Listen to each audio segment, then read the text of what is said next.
নমস্কার বন্ধুরা, আজকে তোমাদের কাছে নিয়ে আসলাম আবার একটা নতুন রেসিপি, আমের জেলি।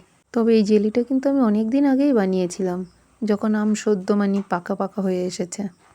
আমগুলোকে কেটে প্রথমে জলে ভিজিয়ে রাখলাম। আমের গায়ের যে হালকা কষটা সেটা ছেড়ে গেল। নুন আর হলুদ মাখিয়ে ঘন্টা 2 রেখে দিলাম। তারপরে গ্যাস জ্বালিয়ে কড়াইতে আমটা দিয়ে দিলাম। আমি একটু নুন ছিটিয়ে দিলাম। এবার আম সেদ্ধ হতে থাকুক। আমটা পুরো সেদ্ধ হয়ে গেল। এবার চিনি দিয়ে দিলাম। যতটা পরিমাণ চিনি লাগে, আমার তো অনেকটা পরিমাণ চিনি লেগেছে। জেলি বানিয়েছি কারণ আমাদের ঘরে জেলিটা সবাই খুব ভালো খায়। আর দেখো, ততক্ষণ নাড়তে হবে যতক্ষণ এটা পুরো আঠালো আঠালো না হয়ে যাবে। আর সমানে যদি না নাড়ো না, নিচ দিয়ে আস্তে লেগে যাবে।